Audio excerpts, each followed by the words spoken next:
Gestational diabetes is one of the most common health problems that can happen during pregnancy. Certain women are at higher risk of developing gestational diabetes. For example, if you're overweight, if you have a family member with diabetes, if you had gestational diabetes in a previous pregnancy, or depending on your ethnic background. How much exercise you get and what kind of foods you eat can have important effects on your health and your baby's health. So what happens when you have gestational diabetes? Food and drinks are broken down in your digestive system. The sugars they contain is absorbed into your bloodstream.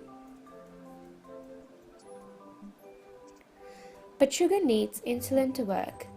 Insulin is made by the pancreas and helps sugar get into your cells. Insulin acts like a key that lets the sugar move from the bloodstream into the cells of your body. Pregnancy hormones change the way insulin works in your body. In the later stages of pregnancy, these changes make it difficult for insulin to unlock the cells and allow the sugar to enter. In pregnancy, what this means is that your pancreas needs to work extra hard to keep blood sugar levels in a healthy range. When you have gestational diabetes, your pancreas is not able to keep up. As a result, too much sugar is left in the blood. Symptoms include nausea, excessive thirst, feeling tired, and having blurred vision. If you are at risk, you will receive a blood test for gestational diabetes between 24 and 28 weeks of pregnancy. There is a couple of ways to medically diagnose diabetes in children once a doctor suspects the illness after symptoms have arisen. The most common way of diagnosing diabetes is through the A1C test, in which blood will be taken from a patient and sent to a lab to be examined. This blood test indicates your average blood sugar levels for the past 2 months to 3 months. It measures the percentage of blood sugar attached to the hemoglobin, the oxygen-carrying protein in red blood cells. The higher your blood sugar level, the more hemoglobin you'll have with sugar attached. An A1C level of 6.5% or higher on 2 separate tests indicates that you had diabetes. An A1C between 5.7 and 6.4% indicates prediabetes. Below 5.7 is considered normal. Random blood sugar tests are common forms of diagnosis with a blood sample taken at a random time. Regardless of when you last ate, a random blood sugar level of 11.1 millimoles per litre or higher suggests diabetes.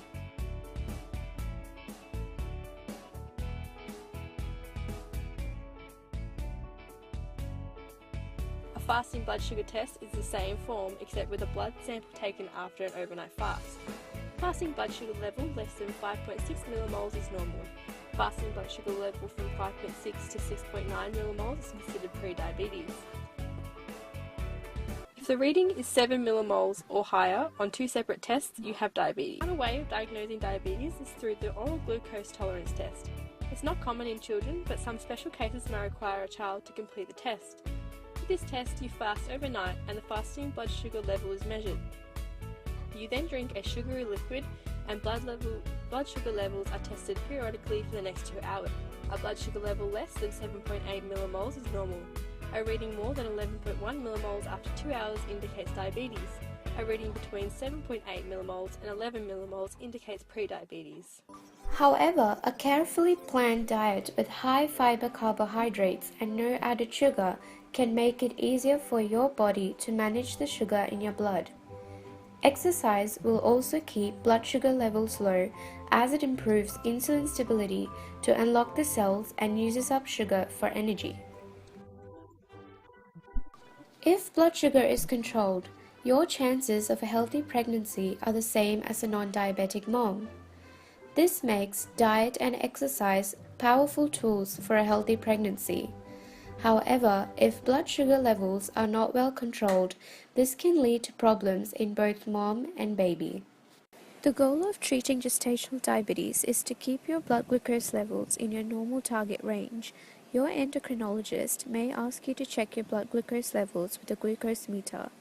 Keep on top of your condition by testing your blood sugar levels several times a day when waking up in the morning, before each meal, and an hour or 2 after each meal. Call your doctor immediately if your blood sugar levels are high. If diet and exercise are not able to keep your blood glucose levels within your normal target range, you may be prescribed oral medications such as metformin that reduces the amount of glucose created in the liver and increasing their insulin sensitivity. When oral medications do not work, insulin is prescribed, and your endocrinologist will demonstrate how to give yourself insulin shots.